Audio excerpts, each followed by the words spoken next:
అందరికీ నమస్కారం. శ్రీమాత్రే నమః యూట్యూబ్ ఛానల్ కు స్వాగతం. అందరూ ఎలా ఉన్నారు? అందరూ బాగున్నారని ఆశిస్తూ ఈ రోజు మన వీడియోని మొదలు పెట్టేద్దాం. ఈ రోజు మన వీడియోలో ఋషులు మనకు అందించిన వినాయక చవితి వ్రత కల్పం యొక్క వ్రత కథలని ఈ వీడియోలో మనమైతే తెలుసుకుంటాం, వింటాము. అలాగే నేను వినాయక చవితి వ్రత పూజా విధానం, ఋషులు అందించినటువంటి పూజా విధానం ఎలా చేసుకోవాలి ఏంటి అనేది కూడా నేను ఒక లాంగ్ వీడియో చేశాను. ఆ వీడియో లింక్ నేను కింద డిస్క్రిప్షన్ లోను అలాగే చివరిన ఎండ్ కార్డ్ లో కూడా మెన్షన్ చేస్తాను. ఈ ఋషులు చెప్పినట్టు పూజా విధానం చేసుకోవడం ఎలా అని తెలుసుకోవాలన్న ఆసక్తి ఉన్న వాళ్ళు, అలాగే రేపు పొద్దున్న పూజ ఎలా చేసుకోవాలి అని ఎవరికైనా డౌట్ ఉంటే కనుక ఒకసారి ఆ వీడియో చూసేయండి.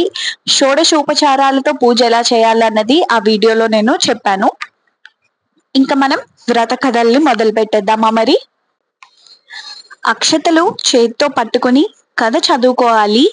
కథ పూర్తయిన తర్వాత కొన్ని అక్షతలు మన మీద అలాగే మన కుటుంబ సభ్యుల మీద అంటే తలపైన వేసుకోవాలన్నమాట. అత కథ ప్రారంభః. పూర్వం చంద్రవంశానికి చెందిన ధర్మరాజు దాయాదుల వల్ల రాజ్యాన్ని, సిరి సంపదల్ని పోగొట్టుకున్నారు. భార్య తమ్ముళ్లతో వనవాసం చేస్తూ ఒకనాడు నైమిసారణ్యానికి చేరుకున్నారు. అక్కడ సౌనకాది ఋషులు అనేక పురాణ రహస్యాలను బోధిస్తున్న సూత మహామునిని దర్శించి, ఋషివర్య, మేము రాజ్యాధికారాన్ని, సమస్త వస్తు వాహనాలను పోగొట్టుకున్నాం. ఈ కష్టాలన్నీ తీరి పూర్వ వైభవం పొందాలంటే ఏదైనా సులభమైన వ్రతాన్ని చెప్పండి అని ధర్మరాజు సూతమునిని ప్రార్థించారు.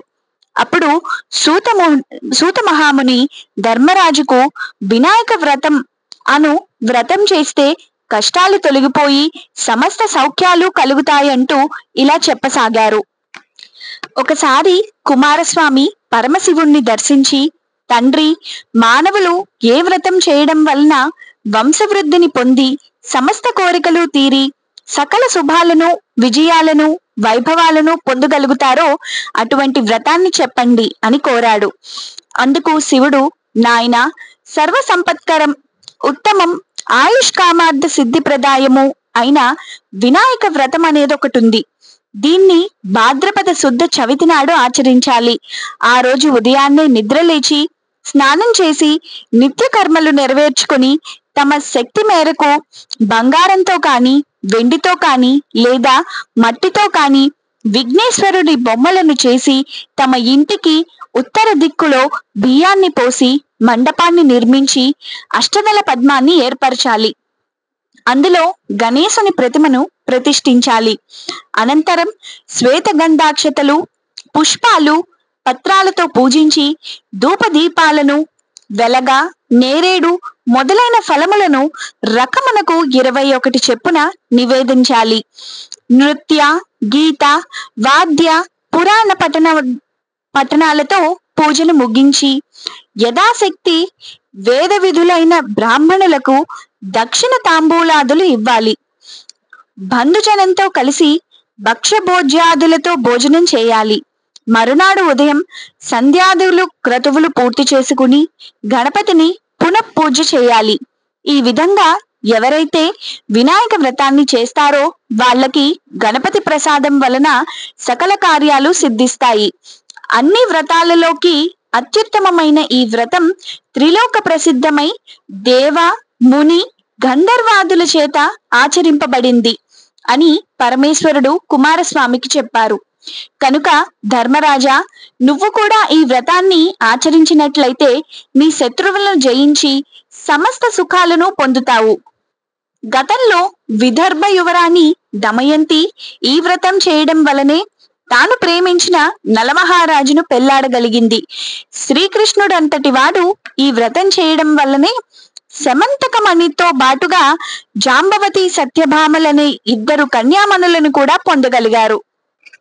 ఇంకను ఇంద్రుడు వినాయక వ్రతమునర్చి వృత్తాసురుణ్ణి హతమార్చెను. సీతాదేవిని వెతుకునప్పుడు శ్రీరాముడును, గంగను భూమి మీదకు తెచ్చినప్పుడు భగీరథుడును, అమృతోత్పాదనము చేయునప్పుడు దేవతలను, కుష్ఠవ్యాధి నివారణకు సాంబుడును, ఈ వినాయక వ్రతము చేసి సుఖముగా నుండురి. ఆ కథను చెప్తాను విను అంటూ సూతుడు ఇలా చెప్పసాగాడు. గజాసుర వృత్తాంతం. పూర్వం గజముఖుడైన గజాసురుడు శివుడి కోసం తపస్సు చేశాడు. అతని తపస్సుకు మెచ్చి పరమేశ్వరుడు ప్రత్యక్షమై వరం కోరుకోమన్నారు.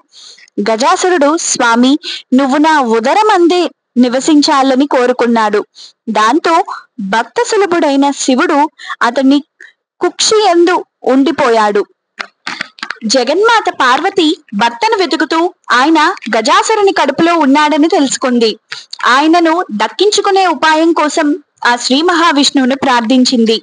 శ్రీహరి బ్రహ్మాది దేవతలను పిలిచి చర్చించారు. గజాసుర సంహారానికి గంగిరెద్దు మేళమే తగినదని నిర్ణయించారు. నందీశ్వరుణ్ణి గంగిరెద్దులా అలంకరించారు. బ్రహ్మాది దేవతలందరూ తలకొక వాయిద్యాన్ని ధరించారు. శ్రీ మహావిష్ణువు చిరుగంటలు, సన్నాయిలు ధరించారు. గజాసురపురానికి వెళ్లి గంగిరెద్దును ఆడిస్తుండగా గజాసురుడు విని వారిని పిలిపించి తన భవనం ఎదుట గంగిరెద్దును ఆడించమని కోరారు. బ్రహ్మాది దేవతలు రసమయంగా వాద్యాలను వాయిస్తుండగా జగన్నాటక సూత్రధారి అయిన శ్రీహరి చిత్ర విచిత్రంగా గంగిరెద్దును ఆడించారు. గజాసురుడు పరమానంద భరితుడై ఏమి కావాలో కోరుకోండి, ఇస్తాను అని అన్నారు. అంతటా శ్రీహరి గజాసురుణ్ణి సమీపించి, ఇది శివుని వాహనమైన నంది, శివుణ్ణి కనుగొనటానికి వచ్చింది, శివుని అప్పగించు అని కోరాడు. ఆ మాటలకు గజాసురుడు నివ్వెరబోయాడు. వచ్చినవాడు రాక్షసాంతుడైన శ్రీహరి అని తెలుసుకున్నాడు. తనకు మరణం నిశ్చయమనుకున్నాడు.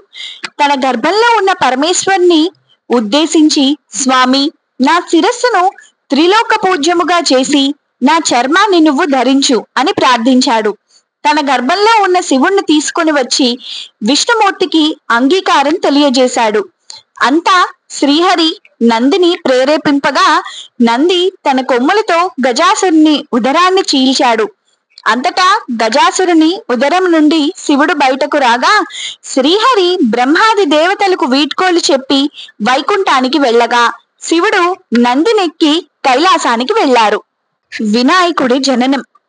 శివుని భక్తుడైన గజాసురుని కోరిక మేరకు అతడి ఉదరంలో ఉన్న పరమేశ్వరుని శ్రీ మహావిష్ణువు విముక్తి కల్పించడంతో భర్త రాకకు పార్వతి కైలాసంలో ఎదురు చూస్తోంది.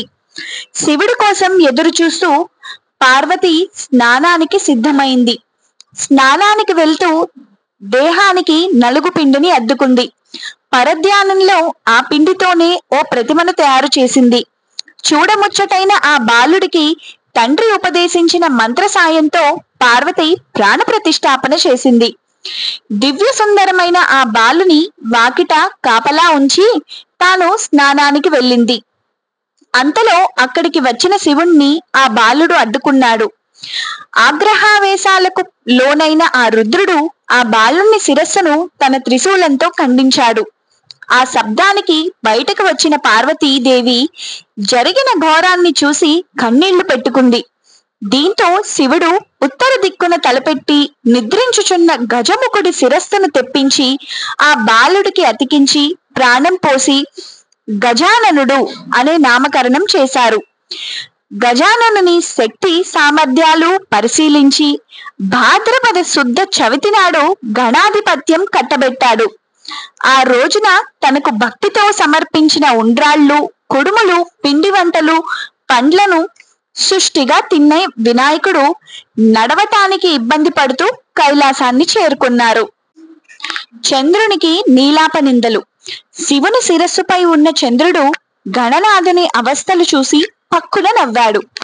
నరదృష్టి సోకితే రాళ్లు కూడా నుజ్జవుతాయన్న నానుడి ప్రకారం విఘ్ననాథుని ఉదరం పగిలి అందులోని ఉండ్రాళ్ళు, కుడుములు బయటకు వచ్చి అచేతనుడయ్యాడు. దీంతో ఆగ్రహించిన పార్వతీదేవి, పాపాత్ముడా, నీ దృష్టి సోకి నా కుమారుడు అచేతనంగా పడి ఉన్నాడు. కాబట్టి నిన్ను చూసిన వారు పాపాత్ములై నీలాప నిందలు పొందుదురుగాక అని చంద్రుణ్ణి పార్వతీదేవి శపించింది. ఋషి పత్నులకు నీలాప నిందలు. పార్వతీదేవి చంద్రుణ్ణి శపించిన సమయంలో సప్త ఋషులు భార్యలతో కలిసి యజ్ఞం చేస్తూ అగ్నిదేవుడికి ప్రదక్షిణం చేస్తున్నారు. అగ్నిదేవుడికి ఋషి పత్నుల మీద మోహం కలిగింది. కోరిక తీరాక శపిస్తారేమో అనే భయంతో అగ్ని క్షీణింపసాగాడు. భర్త కోరిక తెలుసుకున్న స్వాహాదేవి ఋషుల భార్యల రూపంలో అగ్నిదేవుడిని చేరింది. అగ్నిదేవునితో ఉన్నది తమ భార్యలేనని భ్రాంతి చెందిన ఋషులు వారిని విడిచిపెట్టారు. శాపగ్రస్తుడైన చంద్రుణ్ణి చూడటం వలనే ఋషుల భార్యలు నీలాప నిందులకు గురయ్యారని దేవతలు గ్రహించారు. వీరందరూ బ్రహ్మదేవునితో కలిసి కైలాసానికి వెళ్లారు. మరణించిన విఘ్నేశ్వరుడిని బ్రహ్మదేవుడు తిరిగి బ్రతికించారు. తర్వాత బ్రహ్మదేవుడు పార్వతీదేవితో, అమ్మా, నీవు చంద్రునికి ఇచ్చిన శాపం వలన లోకానికి ఆపద కలిగింది, కావున శాపాన్ని ఉపసంహరించుకో అని కోరారు. అప్పుడు పార్వతీదేవి ఏ రోజున చంద్రుండు విఘ్నేశ్వరుణ్ణి చూసి నవ్వాడో ఆ రోజు చంద్రుణ్ణి చూడకూడదు అని శాపాన్ని సవరించింది. ఆ రోజు నుంచి అందరూ భాద్రపద శుద్ధ చవితి నాడు చంద్రుణ్ణి చూడకుండా జాగ్రత్తగా ఉండి సుఖంగా ఉన్నారు. ఇలా కొంతకాలం గడిచింది. సమంతకోపాఖ్యానం. ద్వాపర యుగంలో ద్వారకలో నివాసం ఉన్న శ్రీకృష్ణుడిని నారదుడు కలిశాడు. కాసేపు చర్చలు సాగాక, స్వామి, ఈ రోజు వినాయక చవితి, పార్వతి శాపం కారణంగా చంద్రుణ్ణి చూడకూడదు, నేను వెళ్తాను అని కృష్ణుడికి చెప్పి నారదుడు వెళ్ళిపోయాడు. ఆ రోజు రాత్రి ఎవ్వరూ చంద్రుణ్ణి చూడకూడదని పట్టణంలో శ్రీకృష్ణుడు చాటింపు వేయించాడు. శ్రీకృష్ణుడికి పాలంటే ఇష్టం. ఆ రోజు రాత్రి శ్రీకృష్ణుడు ఆవ పాలను తాగుతుండగా పాత్రలోని పాలలో చవితి చంద్రుడి ప్రతిబింబాన్ని చూశాడు. దాంతో తనకెలాంటి అపనింద వస్తుందో అని చింతించాడు. కొన్ని రోజులు గడిచాయి. సత్రాజిత్తు సూర్యుని వరంతో సమంతకమణిని సంపాదించాడు. రోజుకు 10 బారుల బంగారాన్ని ఇచ్చే ఆ మణిని తీసుకుని ద్వారకకు వెళ్ళాడు. శ్రీకృష్ణుడు సత్రాజిత్తుకు అతిథి మర్యాదలు చేసి ఆ మణిని తనకు ఇవ్వమని కోరాడు. అందుకు సత్రాజిత్తు ఒప్పుకోలేదు. తర్వాత ఒకరోజు సత్రాజిత్తు తమ్ముడు ప్రసేనుడు సమంతకమణిని మెడలో వేసుకుని అడవికి వెళ్ళుటకు వెళ్ళాడు. అడవిలో ఒక సింహం ఆ మణిని చూసి మాంసం ముక్క అనుకుని ప్రసేనుణ్ణి చంపింది. మణి నోట కరుచుకొని పోతున్న సింహాన్ని జాంబవంతుడు చంపేశాడు. సమంతకమణిని కొండ గుహలో ఉన్న తన కూతురు జాంబవతికి ఆట వస్తువుగా ఇచ్చాడు. మరుసటి రోజు సత్రాజిత్తు తమ్ముడి మరణ వార్త విన్నాడు. శ్రీకృష్ణుడే తన తమ్ముణ్ణి చంపి సమంతకమణిని అపహరించాడని నిందించాడు. శ్రీకృష్ణుడు అది విన్నాడు. భాద్రపద శుద్ధ చవితి రోజు చంద్రబింబాన్ని చూసిన దోషం వలన తన మీద నింద పడిందనుకున్నాడు. సమంతకమణిని వెతుకుతూ అడవికి వెళ్ళాడు. ఒక చోట ప్రసేనుడిని శవం కనిపించింది. అక్కడ నుంచి సింహం అడుగులు కనిపించాయి. అలా వెతుకుతూ వెళ్లి ఒక పర్వత గుహంలోకి ప్రవేశించాడు. అందులో ఉన్న ఉయ్యాలకు కట్టిన మణిని చూసి దానిని తీసుకుని బయటకు రాసాగాడు. వెంటనే జాంబవతి పెద్దగా ఏడవసాగింది. కూతురు ఏడుపు విని జాంబవంతుడు కోపంతో శ్రీకృష్ణుడిపై యుద్ధానికి తలపెట్టాడు. వారిద్దరి మధ్య 28 రోజులు యుద్ధం జరిగింది. జాంబవంతుని శక్తి తగ్గిపోయింది. తనతో యుద్ధం చేస్తున్నవాడు శ్రీరామచంద్రుడని తెలుసుకున్నాడు. త్రేతాయుగంలో జాంబవంతుడు శ్రీరాముడితో యుద్ధం చేయాలని కోరాడు. ఆ కోరికను ఇప్పుడు శ్రీకృష్ణుడి రూపంలో వచ్చి తీర్చాడని గ్రహించాడు. శ్రీకృష్ణుడికి నమస్కరించి సమంతకమణితో పాటు తన కుమార్తె జాంబవతిని కూడా ఆయనకు సమర్పించాడు. శ్రీకృష్ణుడు సమంతకమణిని తెచ్చి సత్రాజిత్తుకు ఇచ్చాడు. ఆ సమయంలో అక్కడకు వచ్చిన మునులు శ్రీకృష్ణుడితో, మీరు సమర్థులు కనుక మీపై పడిన నిందను పోగొట్టుకోగలిగారు, మరి మాలాంటి వారి గతి ఏమి అని మునులు శ్రీకృష్ణుణ్ణి అడిగారు. అందుకు సమాధానముగా, భాద్రపద శుద్ధ చవితి నాడు యథావిధిగా వినాయకుడిని పూజించి ఈ సమంతకోపాఖ్యానాన్ని విని అక్షతలు తలపై వేసుకున్న వారికి ఆ రోజు చంద్ర దర్శనం అయినా కూడా అపనిందలు కలగవు అని శ్రీకృష్ణుడు చెప్పారు. కావున ఈ కథను చదివినా గాని వినినా గాని తలపై అక్షతలను వేసుకున్న వారికి చవితి చంద్రుణ్ణి చూచిన దోషము తొలగి వారిపై వచ్చిన నీలాప నిందలు కూడా తొలుగుదని ఆర్యవాక్కు. ఆనాటి నుంచి ప్రతి సంవత్సరం భాద్రపద శుద్ధ చవితి రోజు దేవతలు, మహర్షులు, ఋషులు, మనుషులు తమ శక్తికి తగినట్లుగా గణపతిని పూజించి తమ సమస్త కోరికలను తీర్చుకుంటున్నారు. మనసున తలిపిన కార్యములన్నీ వినాయక వ్రతము సల్పుట వలన సిద్ధించుటయే శ్రీ మహాగణపతి సిద్ధి వినాయకుడని ప్రసిద్ధి చెందెను. విద్యారంభ కాలమున పూజించిన విద్యార్థులకు విద్యాలాభము, జయమునకై పూజించిన దిగ్విజయమును, పుత్ర పౌత్రులను వలయువారు పూజించిన పౌత్రులను పొందుదురు. విధవ చేసినచో మరుజన్మయందు వైదవ్యము ప్రాప్తించదు.